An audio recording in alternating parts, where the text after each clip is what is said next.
Hello, guitar players. This is a short lesson, but it's a tip that's going to help you navigate through chord changes that feel awkward to you. It's going to be a method you can use to make those chord changes feel easy, to burn it into your muscle memory where you can just kind of do it without even thinking about it.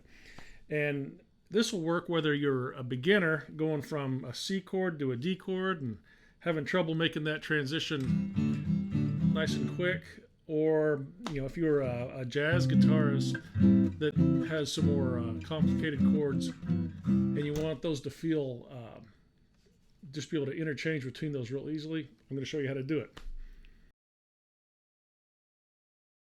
Okay, what we're going to do, I'm going to use just going from a C to a D chord here if you were a beginner, and then I'll show you as some more advanced chords later.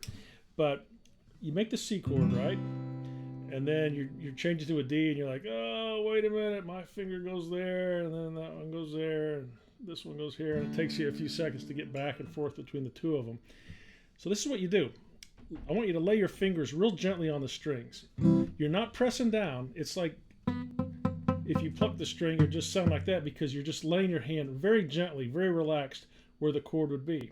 And you lay your hand where that C chord would be, and then you go and you lay your hand where that D chord would be. And it's okay if it takes you a while.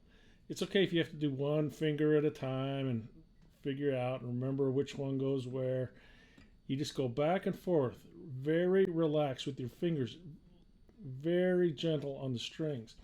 And as you do this 10, 20, 30 times, you'll feel the muscle memory actually being built into your hands. And you should see that speed start to increase. Now what happens if you have to do this 100 times to get it? Big deal. 200, 300, 400, 500 times, big deal. That's really just a few hours of work, and you can spread it over a week, and then you'll have that change down for the rest of your life. You can do it while you're watching TV. Put one hand over the strings to mute it so you don't bug your wife, and just go back and forth like this, real gentle. And then once you get to the point where you can change pretty rapidly between the two, then you're still just, you're not pressing down.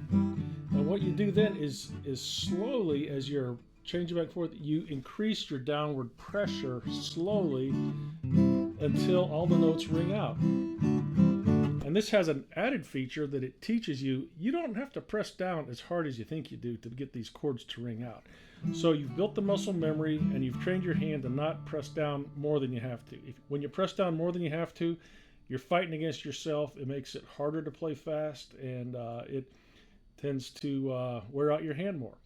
Now let's say you're doing a more complicated jazz progression, between some jazz chord voicings. Same thing, just lay your fingers very gently on the strings, and you just keep doing it, and you feel that muscle memory being built. It actually feels pretty good. You're like, yeah, this is it. It's getting into my hands, and you keep doing it until you can get it fast, and then you very slowly start to increase the downward pressure.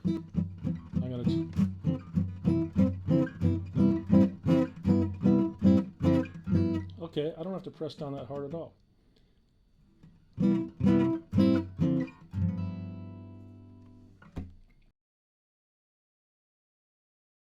All right, so that's a simple concept, but it's going to help you out a lot. So pass that one along, and let's make the world a better place through better guitar playing. All right, have a good one.